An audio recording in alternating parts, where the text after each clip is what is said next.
Hi hello guys, welcome to Vinay TV. మన ఈరోజు topic వచ్చేసి పాన్ ఇండియా మూవీస్ అంటూ అన్ని మూవీస్ రిలీజ్ డేట్లు వస్తున్నాయి. కానీ మెగా ఫ్యాన్స్ అంతా ఫైర్ అవుతున్నారు. ఎందుకంటే game changer movie release date మాత్రం రాలేదు, ఒక అప్డేట్ కూడా ఇవ్వడం లేదు. అందుకే మెగా ఫ్యాన్స్ అంతా ఫైర్ అవుతున్నారు. ఎప్పుడో లాస్ట్ సంక్రాంతికే వాల్తేరు వీరయ్య మూవీ బదులు గేమ్ చేంజర్ రాల్సింది, ఇంకా ఇప్పటి వరకు రాలేదు. నెక్స్ట్ సంక్రాంతికి మన మెగాస్టార్ చిరంజీవి గారిది విశ్వాంబరం మూవీ కూడా వస్తుంది. మన రామ్ చరణ్ గారిది మాత్రం ఇప్పటి వరకు ఒక అప్డేట్ రాలేదు, ఒక రిలీజ్ డేట్ కూడా రాలేదు. కానీ షూటింగ్ మాత్రం ఇప్పటి వరకు చేస్తూనే ఉన్నారు శంకర్ గారు. అందుకే గట్టిగా ఫైర్ అవుతున్నారు మెగా ఫ్యాన్స్ అయితే. కల్కి, దేవరా, పుష్ప 2 ఇవన్నీ pan India projects. Release dates అయితే ఈ మూవీకి అప్పుడే వచ్చేసాయి. అందుకే రామ్ చరణ్ గారి ఫ్యాన్స్ అయితే ఫుల్ ఫైర్ అయితే అవుతున్నారు.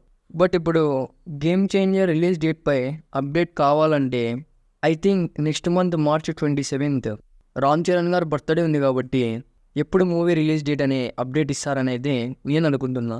ఐ థింక్ అప్పటి వరకు వెయిట్ చేయాలి. శంకర్ గారు, దిల్రాజు గారు కలిసి డిసెంబర్లో అయితే రిలీజ్ చేద్దాం అనుకుంటున్నారు. కానీ రామ్ చరణ్ గారు బర్త్డేకి ఏమన్నా రిలీజ్ డేట్ ఏమన్నా అనౌన్స్ చేస్తారేమో ఎప్పుడు అనేది వేచి చూడాలి. అలాగే నెక్స్ట్ సల్లార్ 2 కోసం అయితే చాలా మంది వెయిట్ చేస్తున్నారు. అందరికీ తెలిసినది. సల్లార్ 1తో మన ప్రభాస్ అన్న గారు బిగ్గెస్ట్ హిట్ అయితే కొట్టారు. దుమ్ము దులిపి షారుఖ్ ఖాన్ గారిని పక్కన కూర్చోబెట్టారు. అలాంటి సినిమా పార్ట్ 2 కోసం అయితే చాలా లీగల్గా వెయిట్ చేస్తున్నారు ప్రభాస్ గారి ఫ్యాన్స్. కానీ ప్రభాస్ అన్న ఫ్యాన్స్కి అయితే ఇది బ్యాడ్ న్యూసే. సల్లార్ ఇప్పుడే అయితే రాదు. సల్లార్ 2 రావడానికి 2 నుంచి 3 years వరకు అయితే పడుతుంది. ఎందుకంటే ఇప్పుడు కల్కి షూటింగ్లో అయితే ఉన్నారు మన ప్రభాస్ గారు. అలాగే నెక్స్ట్ సంక్రాంతికి రిలీజ్ అనుకుంటున్న రాజా సాబ్ జూన్ నుంచి షూటింగ్ అయితే స్టార్ట్ అవబోతుంది. ఈ మూవీ కోసం కూడా డేట్స్ అయితే ఇచ్చేశారు మన ప్రభాస్ గారు. ఆ తర్వాత లైన్లోనే మన సందీప్ బంగా, ఈయన కూడా ప్రభాస్ గారితో సినిమా అయితే ఉంది స్పిరిట్. అదిగాక కల్కి షూటింగ్ అయిపోతే ఇంకా 2 months అంతా ప్రమోషన్లకే వెళ్ళిపోతారు మన ప్రభాస్ గారు. ఇంత బిజీగా ఉన్నప్పుడు ప్రభాస్ గారు ప్రశాంత్ నీల్ గారు పోయి స్టోరీలు అయితే ఇంకో స్టోరీ రాయరు. నెక్స్ట్ మన ఎన్టీఆర్ గారితో అయితే సినిమా అయితే ఉంటుంది.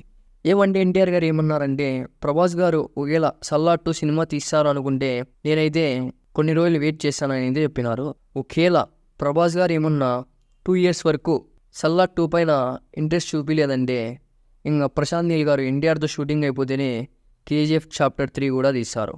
KGF Chapter 3 ఏమన్నా ఈ 2 movies స్టార్ట్ అయినాయంటే ఇంకా 4 years పడుతుందన్నా కానీ దాంట్లో అయితే ఆశ్చర్యం అయితే లేదు.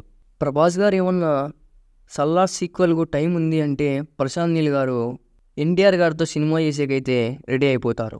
ఇంకా నెక్స్ట్ అంతలోపులు మన రాకింగ్ స్టార్ యష్ గారు టాక్సిక్ సినిమా అయితే కంప్లీట్ చేసుకుంటారు. ఆ తర్వాత నెక్స్ట్ ఇంకా KGF Chapter 3కి వెళ్ళిపోతారు. అప్పుడు ఇంకా సల్లార్ 2కి మినిమం 4 years అన్నా పడుతుంది. దాంట్లో ఇంకా ఆశ్చర్యం లేదు కాబట్టి. నెక్స్ట్ సాయిధరమ్ తేజ్ గారు బ్రో తర్వాత పెద్ద మాస్ మూవీ తీయాలంటూ గాంజా శంకర్ అయితే ఈ మూవీ తీయబోతున్నారు. ఈ మూవీ గురించి అయితే బడ్జెట్ ప్రాబ్లం వల్ల ఆగిపోతుంది అది ఇది అంటున్నారు. అదైతే ఏం లేదు. ఈ సినిమా షూటింగ్ అయితే జరుగుతుంది. దీంట్లో పూజా హెగ్డే గారు అయితే రీఎంట్రీ అయిపోతున్నారు. ఏమంటే ఈ మూవీ టైటిల్ పైన అయితే తెలంగాణలో బాగా సీరియస్ అవుతున్నారు జనాలంతా. ఎందుకంటే డ్రగ్స్ మూవీస్ ఎందుకు తీస్తున్నారని చూడాలి. మన డైరెక్టర్ గారు ఏమన్నా టైటిల్ నేమ్ చేంజ్ చేస్తారా లేకపోతే స్టోరీ లైన్నే చేంజ్ చేస్తారా అనేది మనం వేచి అయితే చూడాలి. నెక్స్ట్ వరుసగా 3 హిట్లు, 2500 కోట్లు లాభాలు. కింద పడిపోయిన బాలీవుడ్ని లేపిన ఒకే ఒక్క హీరో షారుఖ్ ఖాన్ గారు. ఇప్పుడు ఏ మూవీ చేయాలని వెయిట్ చేస్తున్నప్పుడు చిన్న మూవీ తీస్తే అంత ఏం లేదు. అందుకే యాక్షన్ మూవీస్ తీస్తేనే జనాలు ఎక్కువగా చూస్తున్నారు, కలెక్షన్లు ఎక్కువగా వస్తున్నాయని చెప్పి పఠాన్ 2కి అయితే గ్రీన్ సిగ్నల్ అయితే ఇచ్చారు. డాన్ 3 స్టోరీ అయితే చెప్పారు కానీ షారుఖ్ ఖాన్ గారికి ఆ స్టోరీ నచ్చక ఆ మూవీలో ఇప్పుడు రణ్వీర్ సింగ్ గారు అయితే యాక్ట్ చేస్తున్నారు. పఠాన్, జవాన్ హిట్ కావడంతో డంకే అయితే యావరేజ్ లేదా హిట్ ఆ స్టేజ్లో ఉంది. కానీ SRK గారు కాబట్టి కలెక్షన్లు అయితే బాగానే వచ్చినాయి. ఇవే ఫ్రెండ్స్, దీంట్లో మీరు సల్లార్ 2కి 4 years వరకు వెయిట్ చేయగలరా, 2 years వరకు వెయిట్ చేయగలరా, నెక్స్ట్ ఇయర్లో వస్తే మేలు అనుకుంటున్నారా? కింద కామెంట్ సెక్షన్లో తెలవండి. Thank you for watching guys. Please like, share and subscribe. మా వీడియో మీకు నచ్చినట్లయితే మీ ఫ్రెండ్స్ అండ్ ఫ్యామిలీ మెంబర్స్కి షేర్ చేయండి. ఇలాగే సపోర్ట్ చేస్తూ ఉండండి.